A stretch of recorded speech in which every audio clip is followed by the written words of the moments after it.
Tava Kathamritam Tatta Jivanam Kavibhiridam Kalmusapakam Savanamangalam Simatatatam Bhavi Bhurita Jana.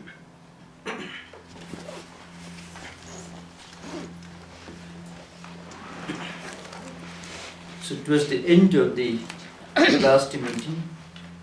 With Yam, Sri Ramakrishna gives a final instruction to his disciple. Yam asks, Sir, how ought one to live in the world as an outsider?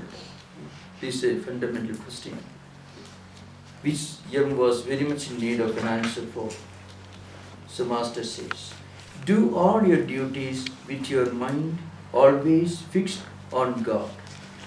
As for your parents, your wife, your children and others, serve them as if they were your own, but know in the inmost recesses of your heart that they are not really yours, unless they too love the Lord.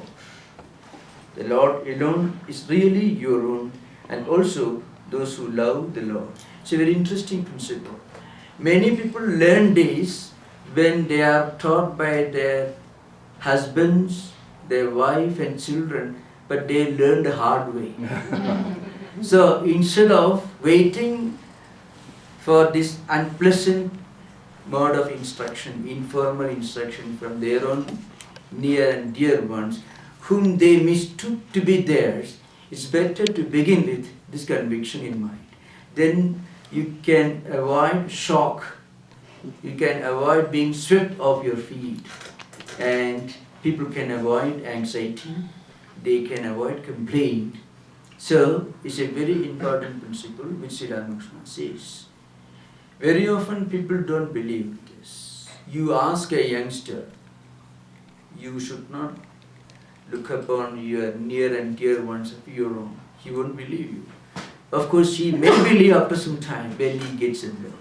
So it's always better for the wise person to learn before the blow comes, before the shocking experience teaches them, when then they are forced to learn the hard way. It is in this context that Sri Ramakrishna gives the example of a maidservant doing all her duties, performing all the responsibilities in the rich man's home, looking after the children of the rich man, thinking, at least apparently pretending to be very affectionate towards them. She has to look after them.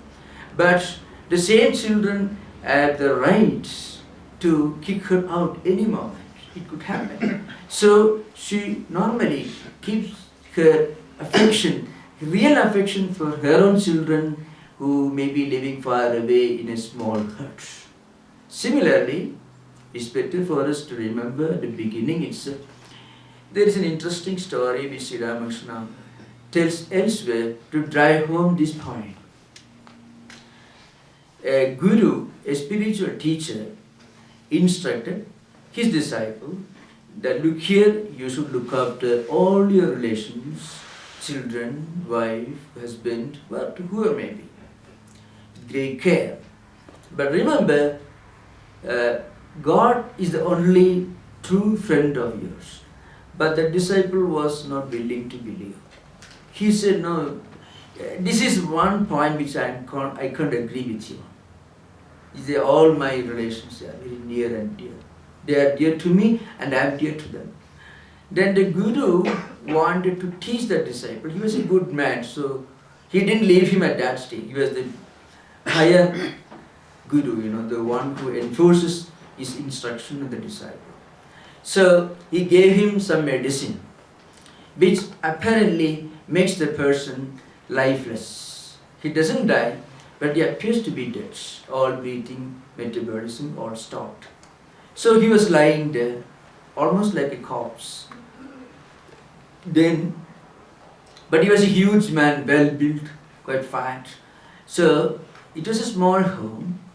Now the dead body had to be taken to the cremation ground. In those days they used to cremate the body in the compound of the home itself. So the dead body had to be taken out. The door was small.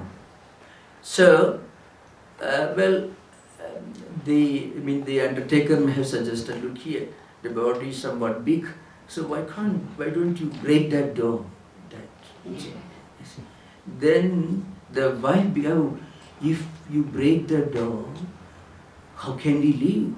So better cut the body into a few pieces and take it in installments outside. And the same suggestion came from other relations. And the man was listening to all these wonderful suggestions from his near and dear ones. So his children suggested, you better cut the hand. Maybe wife might have suggested, cut the leg. Some much more intelligent, close relative must have suggested, cut the head. Later you can put together the time of cremation. Anyhow, this man listened to all this, and they all thought this man is dead. But suddenly he woke up because he was not really dead. Maybe his teacher, the saint, may have given him another medicine, administered another medicine, antidote, and he came back to life. So this is the wonderful affection you had for me. Okay. He left the home immediately. He need not leave the home. Why should he leave the home? He should continue living there. But he should learn the lesson and then continue living in his home. He should continue looking after his children, looking after all his relations, with the same affection, with the same love, with the same sense of obligation and sense of duty. But he should keep this wisdom somewhere in his pocket. Then he can live in this world as an intelligent person. That's the instruction that Sri Ramakrishna gives. Now we are coming to one of the most touching scenes in the Gospel of Sri Ramakrishna. And it's supposed to be one of the most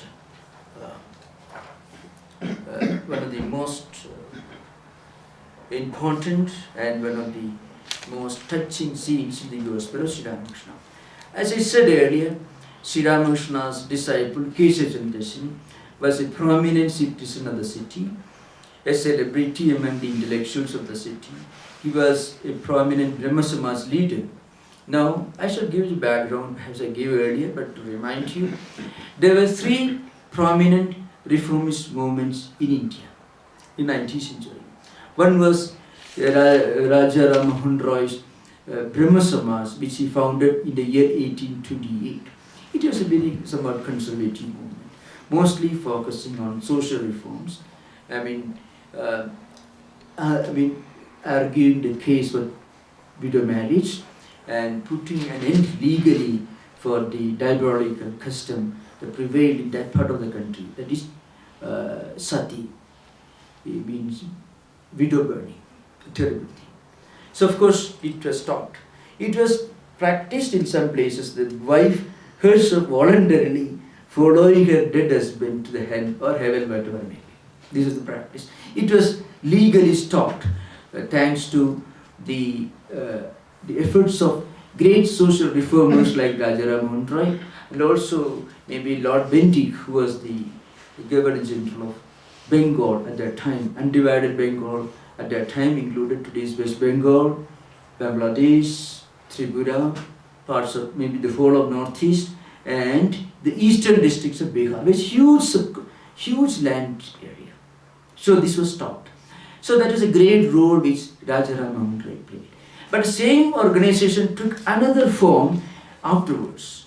It became somewhat radicalized and much more modern. And this great leader, Keshav Chandrasen, deviated from the teachings of the earlier conservative movement, and he started what came to be known as the new dispensation, Brahma Samaj. Swami Vivekananda and many other learned young intellectuals, thinkers, were all members of this movement, and they used to listen to the oration, to the speeches and lectures of great leaders like Kesha Chandrasen. There was another one, Vijay Krishna Goswami, who was more of a conservative, devoted type of leader. The other movement was Arya Samaj, which was founded in Punjab and Gujarat. He was a Gujarati Brahmin who was an outstanding Sanskrit scholar, Vedic scholar, whose influence was mostly confined to parts of Gujarat, most of Punjab, including today's today about 50% of this Pakistan state, and also many parts of India. It was on the Arya Samaj. It was founded by the great monk Dayananda Saraswati, which great Sanskrit scholar, who argued that Vedic rituals constitute the essence of Vedic philosophy. The third movement had its origin in 1876, most probably that's here, in New York. It was founded by a Russian woman known as Madame Blavatsky and perhaps a retired infantry officer from British Army, his name was Colonel Olcott. So they founded this Theosophical Society, which was also a kind of reformed radical movement. These were the three organizations. Later on, the Theosophical movement was introduced to India by the Irish aristocratic woman known as Annie Besant, Dr. Annie Besant. She loved India, she was a staunch Hindu. The point which I am going to stress from here is Keshav Chandra Sen was a radical, modern, reformist Brahma Samaj leader who was well known among the intellectual circles of Calcutta, who had already visited England and delivered a number of lectures as the guest of the Unitarian Church in many parts of England and many other parts of British Empire. So he was a prominent person. He did not believe in temple worship, image worship. He did not believe in the highest peak of Vedanta philosophy, namely non-dualism, Advaita. At the same time, he also did not believe the beginning of spiritual evolution, that's called image worship. So his system was what you call, according to Annie Besant, who made an interesting statement, Keshav tried to reform Hinduism. Eventually, he Christianized Hinduism. That was the verdict given by Annie Besant. The reason is Keshav Chandra Sen figures as one of the pioneering Christologists in India. Christology, the science of biblical studies focusing on Jesus and his teachings exclusively, not giving much importance to theological trappings. So, Keshav Chandra Sen, P.C. Majumdar, Kalicharan Banerjee, and many of these leaders were among the pioneering leaders of Christology in India. And they were also prominent Hindu reformers. They had not become converts to Christianity because the concept of converting possibly did not prevail in those days because they were all influenced by the reform movement, which is called Unitarian Universalism, which was also prominent in the United States at that time, which influenced the teachings, the thought currents of Emerson, Thoreau, Whitman, and many others of the later decades of 19th century. So Keshav Chandra Sen, just to give an example, what sort of person he was. A very big celebrity of those days, a very big radical intellectual, a great lecturer, a great orator, who had a great influence on the thinking minds, especially the youngsters, the products of the modern university education in the last decades of 19th century. He was a great devotee of Sri Ramakrishna. It may be much better to say that he was a great admirer of Sri Ramakrishna. So he used to visit Dakshineshwar temple, go to Sri Ramakrishna's room, the small room where he lived, but he wouldn't go to the temple. In fact, it's very difficult for anyone to go to Sri Ramakrishna's temple, so his room, without going to the temple. As on many occasions, he just went there by boat. And when you get down from the boat, normally any man in his proper senses will go to the temple and go down there. But it is said that in the recorded history of Brahma Samaj leaders, he very rarely went in front of the shrine and go down to the Divine Mother. So he did not accept her, the Divine Mother. The Bodharani temple, he did not, formally he did not accept the Divine Mother. But he had a great admiration for the spiritual teachings. He had learned the Upanishads, but mostly he interpreted the great Vedantic text more or less as a pantheistic description of Godhead. Pantheism means equating God with empirical nature. It's a universal nature. It's called pantheism. In fact, it is one of the earliest stages of the Vedic evolution of Godhead. The first stage, pantheism, pantheism, monotheism, henotheism, and monism. These are the 5 stages of evolution. I am not going to details at this context. Now, this man was an admirer of Sri Ramakrishna. Later, towards the end of his life, he surrenders himself to the Divine Mother. And towards the end, Sri Ramakrishna goes to his home, Kamalkudi Lily Cottage, in the year 1883, at 2 p.m., 28th of November 1883. That day, Sri Ramakrishna visits Keshav Chandra Singh. He had only a few months to live. He had become terribly ill. He had gone sick earlier. He was ill on many earlier occasions, but Sri Ramakrishna was very much concerned and prayed to the Divine Mother, and he recovered. But this time, Sri Ramakrishna was not so much perturbed. He felt perhaps that this man's life was coming to an end, and also the fulfillment of his life. Because the moment it came to be known to him that Keshav Chandra Singh was talking to Divine Mother, was communicating with Divine Mother, praying to the Divine Mother of the universe with prayers and tears in his eyes. Sri Ramakrishna understood, well, this man's spiritual fulfillment is approaching. He won't live for a long time. That is the part of the Gospel that we are going to read today.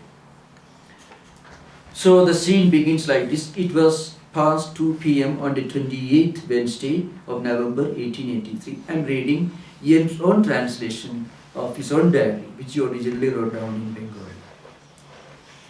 A young man was there seen walking up and down the footpath of the circular road before Lily Cottage. The young man, young himself. The footpath runs close to the cottage, north and south. That's a cottage where it's Lily Cottage, where Keshav Chandra Singh lived. A number of his followers, those who belonged to his own dispensation of the Brahma Samaj, also had settled there. So they used to hold meetings frequently. They will sing bhajans, Keshav Chandra Singh will give lectures, and they used to have this sort of meetings frequently.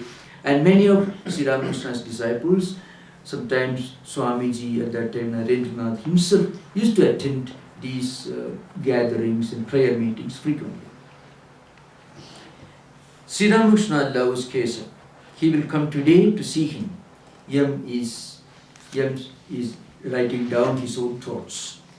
He has by this time left the temple of the Dakshineshwar for Calcutta. The Lily Cottage, that is the place where Keshav lived, is in the city of Calcutta, and Dakshineshwar temple a few miles away from the city. It is this that kept the young man, his disciple, pacing up and down the footpath, awaiting his beloved master's disciple. Carriages come to view one after another, and every time he looks up to see if Sri Ramakrishna is coming. So he is walking up and down, pacing up and down the road, close to the house of Keshav Chandra Singh, where Sri Ramakrishna is coming to visit him. Now, Yam's thoughts enters another plane. All is not right there. Now he says, north of the college building, there's a college building called Victoria College, where the ladies, girls of the Brahmo leaders were getting their education. The Victoria College, that is close to this home. North of this college building, there's a garden house, the residence of an English gentleman. The young man has this house also in full view before him. So he's walking up and down. In front of him, he sees, he's watching this home, this house of Englishman. Something is happening there. He's closely observing. And he becomes a philosopher as he observes. See, that's the context here. All is not right there. As he observes for a long time, there is hurrying to and fro among the inmates of the house. So remember, it's old English, so he was educated in the mid-Victorian age, so he is the old style. And the looks are sad. Presently, come on the scene the ominous years, and the drivers and servants reserved in black. So horse carriers came to carry a dead body out of the home. So there were servants, retainers, and other members of the home to come out to see the carriage in which a dead body had to be taken to the cremation ground. They were all wearing black clothes. They wear the livery of death, for it is he, death, who has visited the home. The spirit has passed away, the human soul has left a body of clay. So body of clay is remaining there to be taken to the cremation ground. The soul has left the body. This incident, as he watches, makes him think of the imperishable nature of Atman, soul, that is the eternal reality, and the perishable nature of this human body, which he calls this body of clay.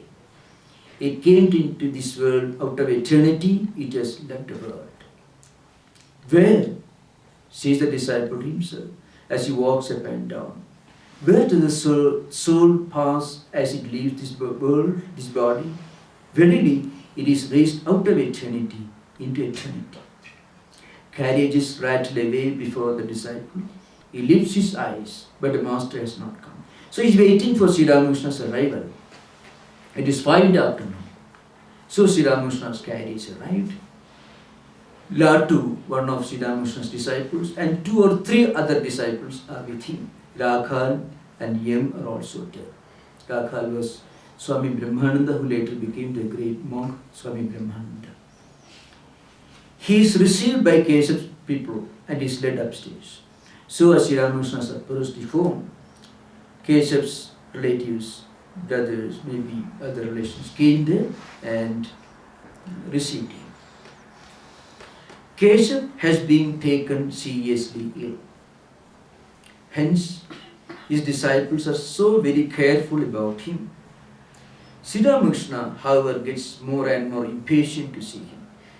Now, when Sri Ramakrishna reached the home, they received him, but they probably asked him to wait for some time, which Sri Ramakrishna didn't like. He was impatient to meet his disciple, Keshav in the sin. So Sri Ramakrishna appeals to Keshav's disciples, Prasanna, Amrita and others. These are some of the Brahmo disciples of Keshav Singh. Sri Ramakrishna is talking to Keshav's disciples. Well, there is no need of his coming here. Let me go in and see him. They probably told him that Keshav will come downstairs and meet Sri Ramakrishna. But Sri Ramakrishna said, well, he is sick. I will go and meet him there in his room.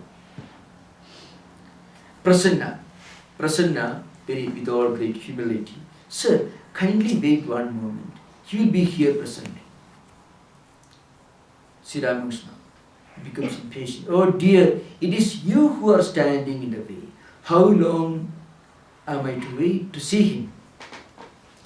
Then Prasanna tries to divert Sri Ramakrishna's attention to another very important topic. That is exactly the central topic of this discussion in this part of the Gospel. Prasanna tells Sri Ramakrishna, sir, a great change has come over him, come over Keshav Singh, the man who never accepted the Divine Mother, who never accepted image worship or temple worship or any of these formal external rituals. Here there is a sudden and complete transformation that has come over him.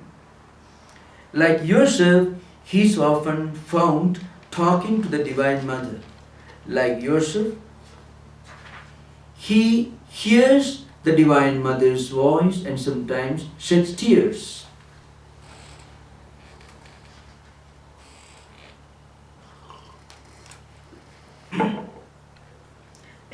So when Sri Ramakrishna heard this, his whole mood changes.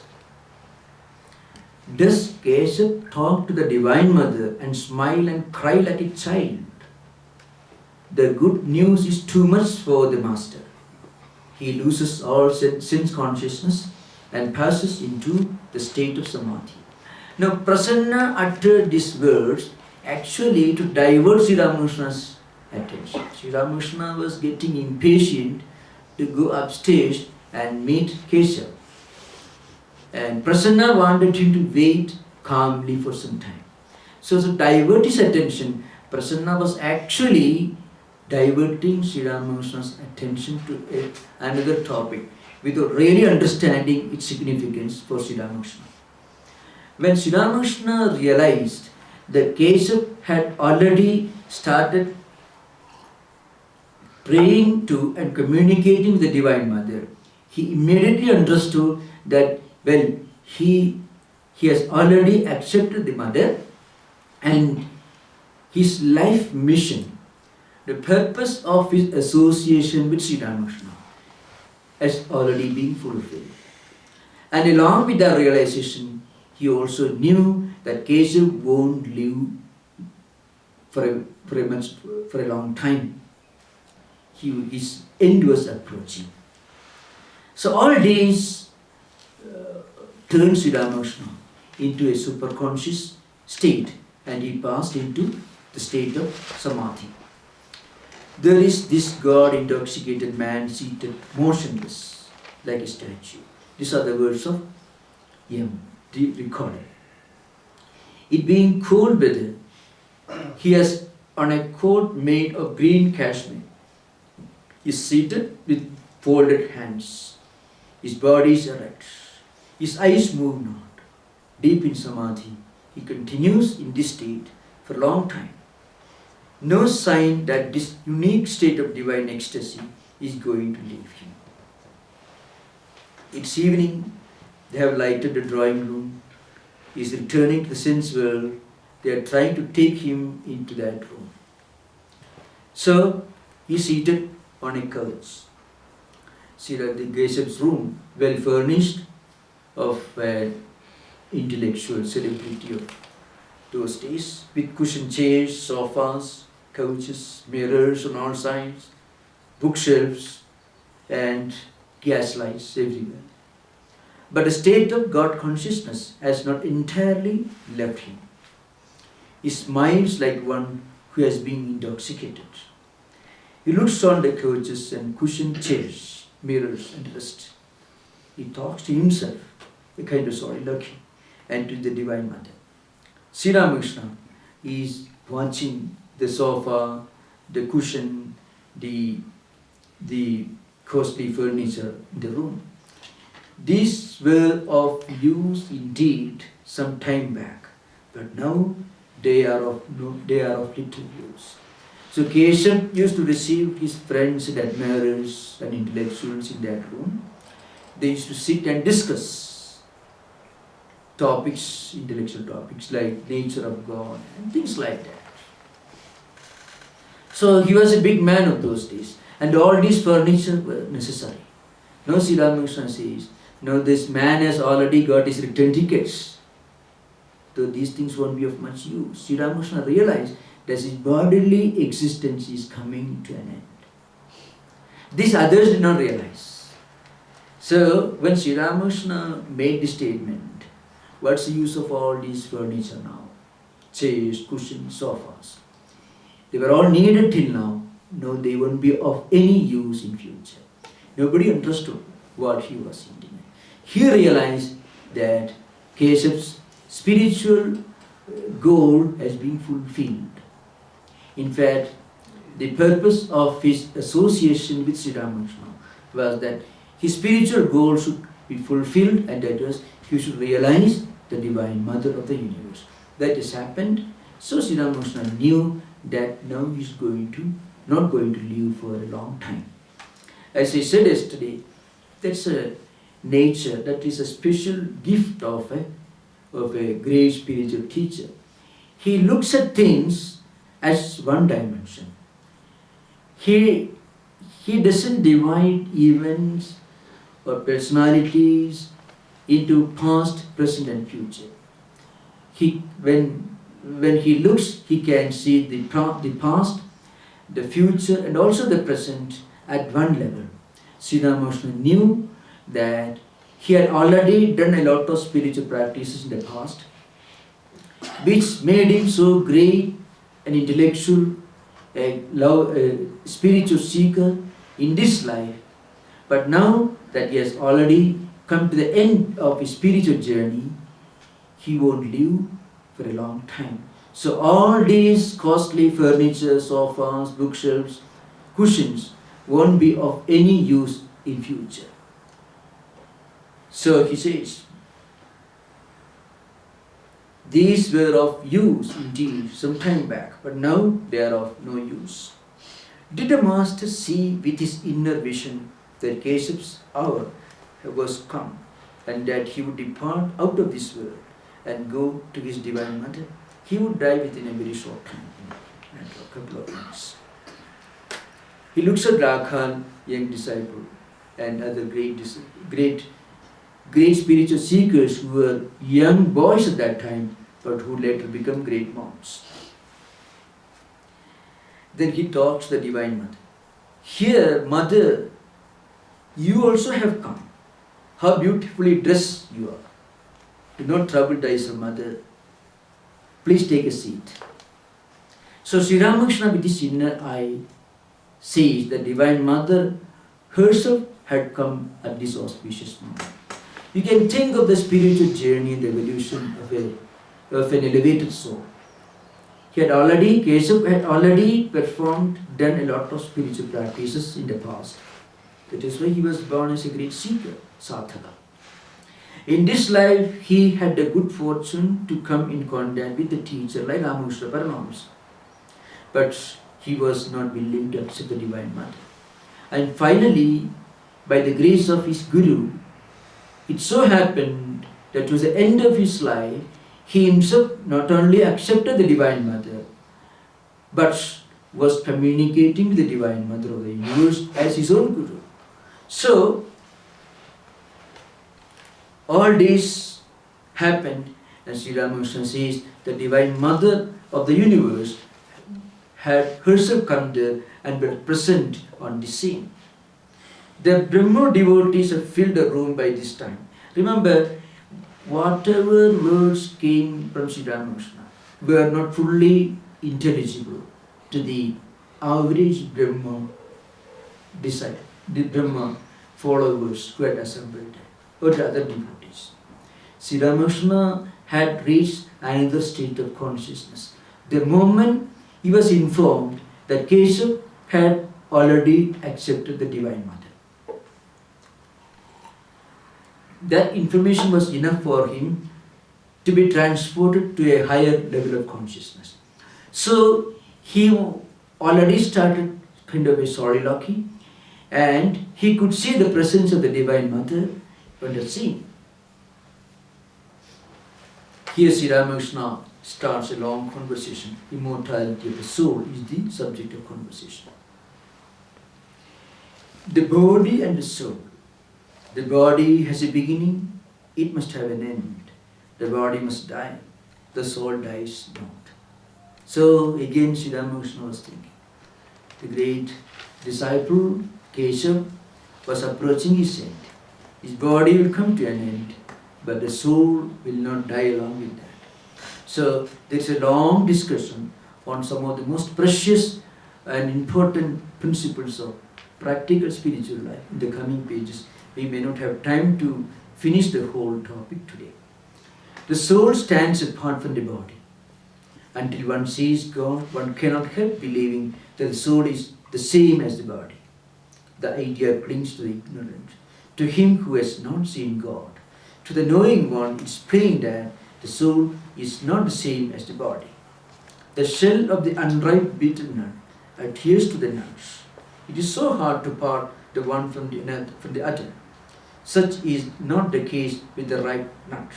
The shell does not adhere to it. The nut is felt rolling inside if shaken. Now Keshav himself comes there, enters the room. Who is it that now enters the room? A figure made of skin and bones, a veritable spectre coming on towards the master. He holds on the wall for support. He comes near the curves. He falls down at the hallowed feet of Sri Ramakrishna, who is now seated on the carpeted floor and is still in a state of divine consciousness. This very most probably Keshav used to salute Sri Ramakrishna in a very formal way, but not with the same sense of humility and self-surrender as he's doing now. That's why Yam gives a graphic description of the whole scene. The figure before him is Keshav, or rather a wreck of him, who was once Keshav, the hero of 100 platforms, to observe of all observers, the idol of the city, a godlike figure whose very presence was so often inspiring as he sat conducting divine services in the Brahma Samaj temple and poured out his soul like a child in prayer to the Divine Mother, in words never to be forgotten, so forceful, so earnest, so sweet, so charming. He remembered, please, Yam is here remembering many of the old scenes when he had met the same Keshav, the same healthy person, who could keep his audiences spellbound by his oratory, who was a hero of many platforms, who was so influential. Yam himself had attended several of those sessions and lectures. Now, before him, he sees another Keshav. The man had become spiritually an elevated soul, but his body has become a wreck of what it was earlier. So the contrast was so shocking to Yam as he himself translates his own experiences into the English of those days. Still in a state of ecstasy, he looks on Keshav as on one he knows not. Keshav is seated and says aloud, "Here I am, sir, here I am." Keshav softly strokes his left hand. Keshav shouts. In fact, the original text, if you read, "Here I have come," that's what it is. S-H-E. Here I have come. But no return to the sense world. Sri Ramakrishna is still in the superconscious state of samadhi, drinking deep at the fountain of immortal bliss. A little while later, he talks to himself like one gone mad.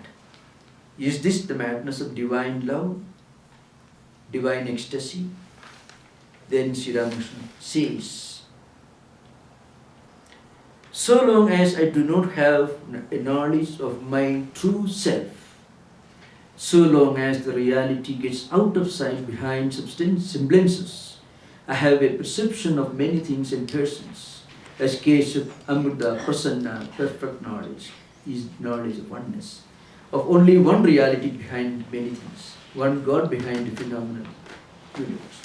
Sri Ramakrishna says, so long as we remain in a state of ignorance, we see the many, we see the manifold, we see plurality, we experience plurality. But when we get the experience, we see the unity of all these appearances. We see oneness behind plurality, non-duality behind the duality. That's why he says, perfect knowledge is knowledge of oneness, of only one reality behind the many things, one God behind the phenomenal universe. The knowing one sees again is this reality.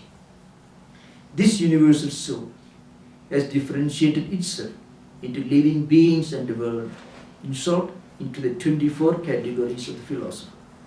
So Sri Ramakrishna here enters another world. He gives a metaphysical and spiritual analysis of the whole phenomenon of spiritual knowledge.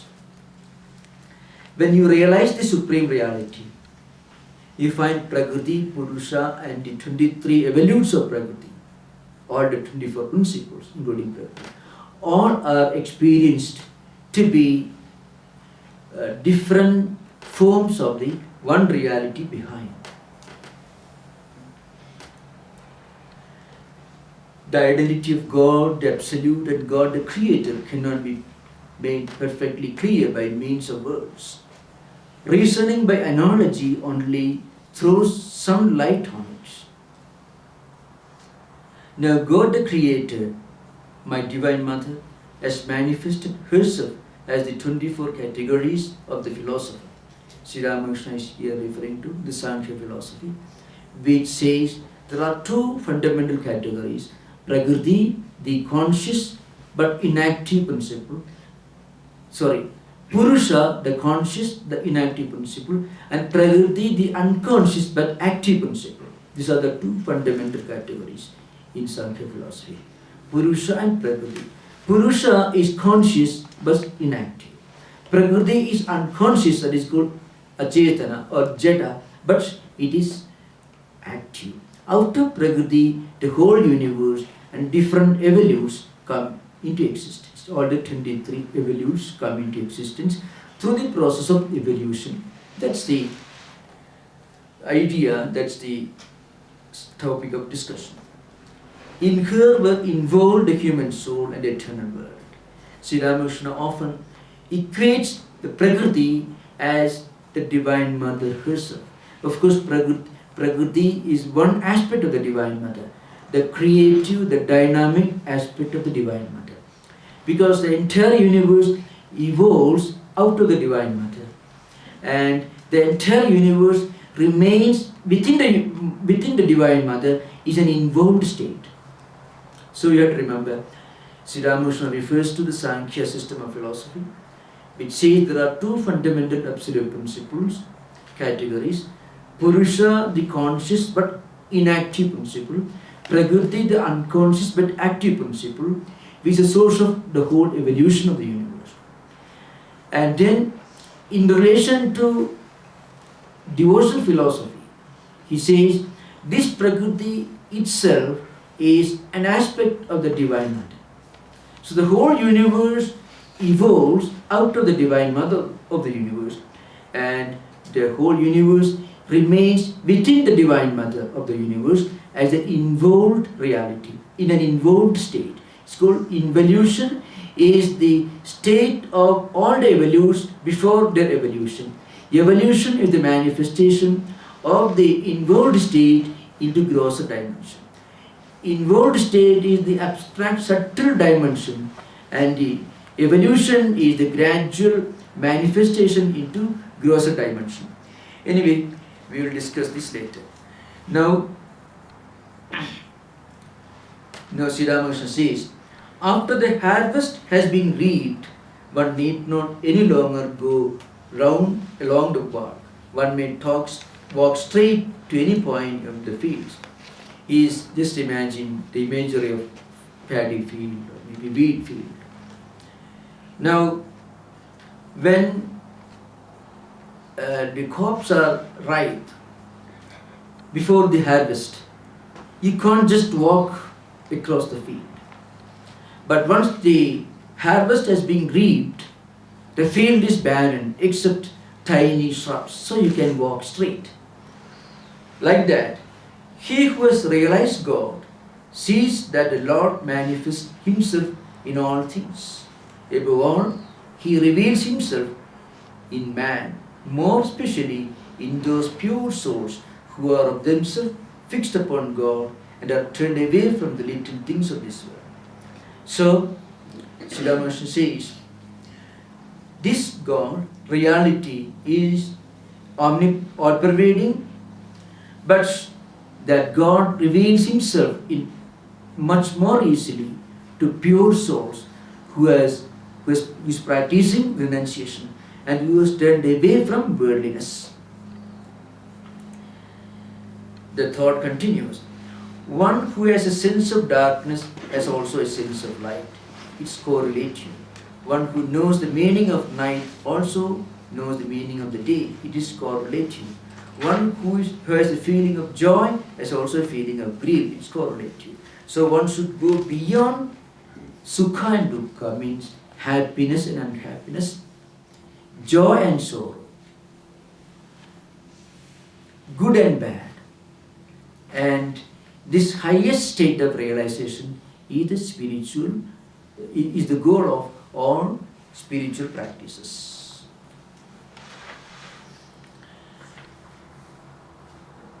Now, in the coming pages, Sri Ramakrishna makes some very interesting remarks.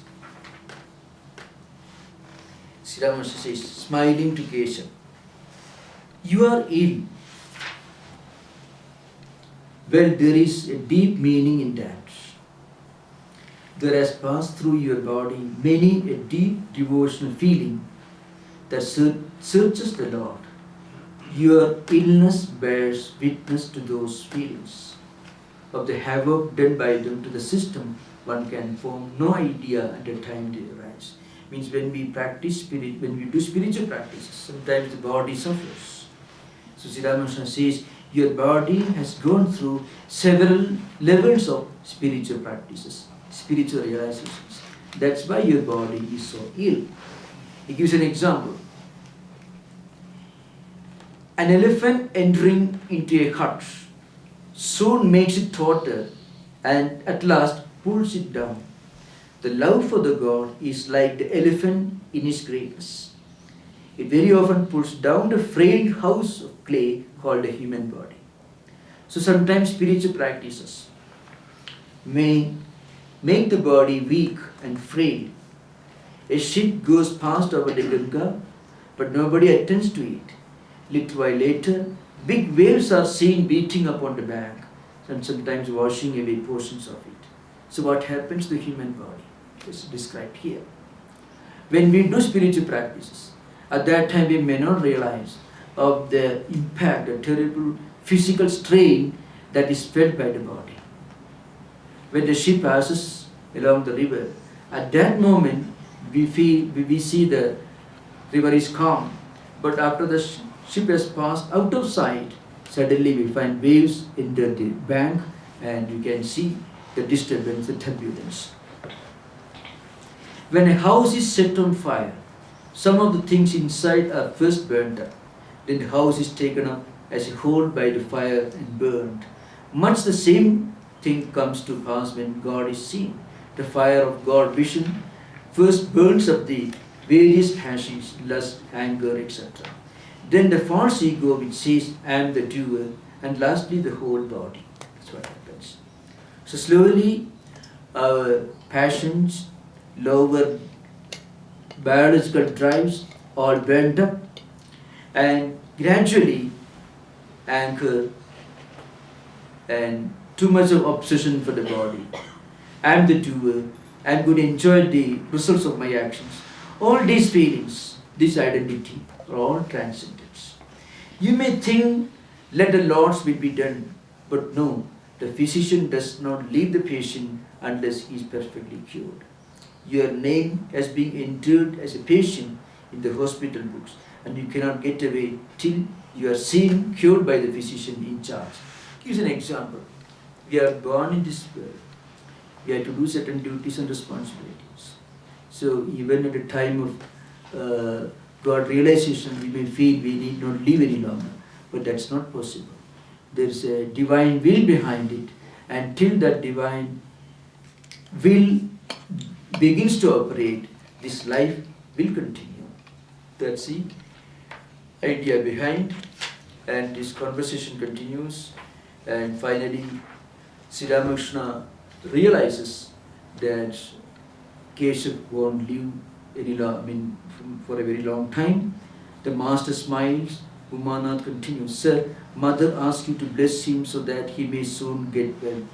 Keshav's old mother comes near the room and requests Sri Ramakrishna to bless Keshav so that he will be cured of his illness. But Sri Ramakrishna's response was somewhat different. Let your prayers be offered up to the Divine Mother, who is made of bliss everlasting. She it is who removes all troubles.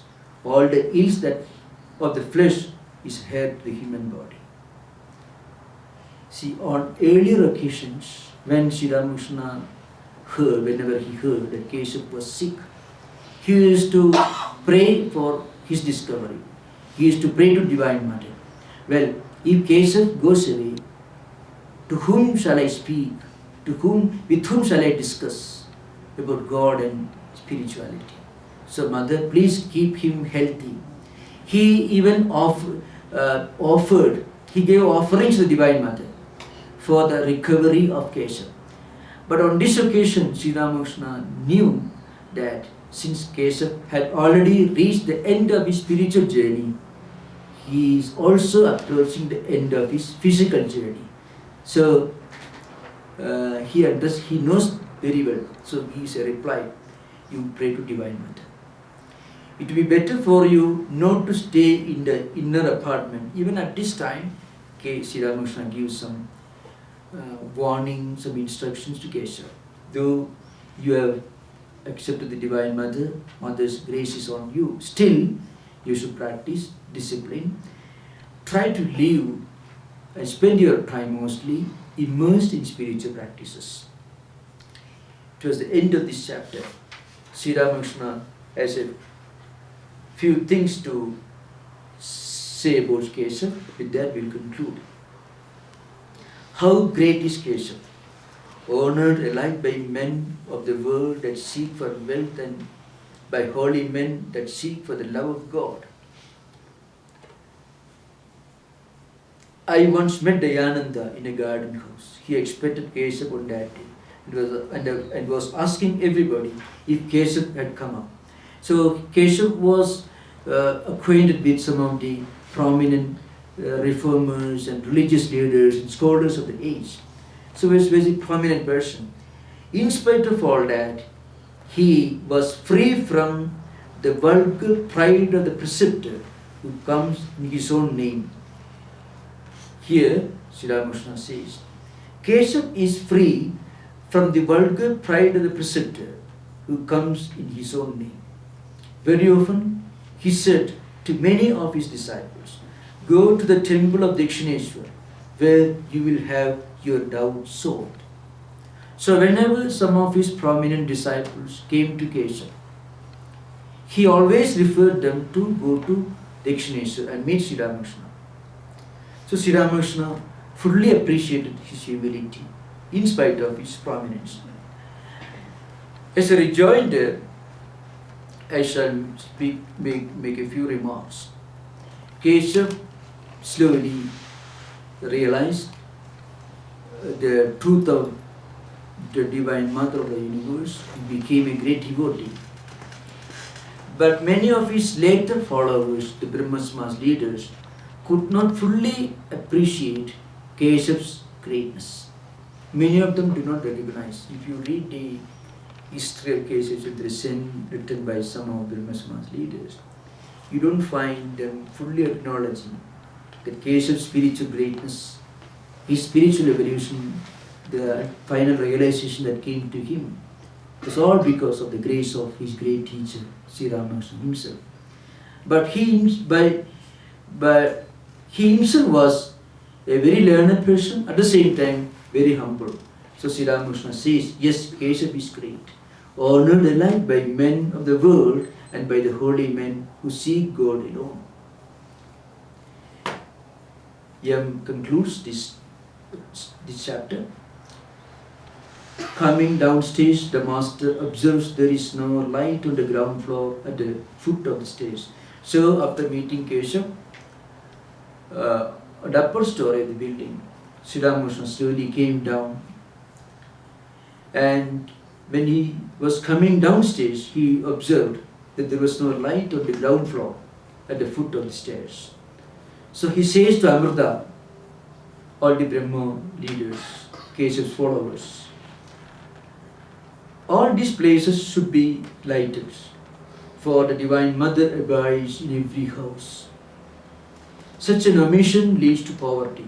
So light is the symbol of prosperity, knowledge, and effulgence, and presence of the Lord. So he says there should be light everywhere. With 2 or 3 disciples, Sri Ramakrishna sits out in a cab on his way back to the temple. It's one of the important scenes in the Gospel of Sri Ramakrishna. The significance is this. one of the most prominent citizens of the city at that time, a great intellectual, but a great man in many other ways, became an admirer of Sri Ramakrishna, though he was not a conventional temple goer. He did not accept image worship. He did not accept temple worship as a Brahma Samaj leader at that time. But gradually, through association with Sri Ramakrishna, he not only accepted the Divine Mother of the universe, but he himself realized and had a vision of the Divine Mother. And it said in this chapter that he started communicating with Divine Mother. He used to shed tears chanting the Mother's name. So you can imagine the impact of a prominent, proud intellectual.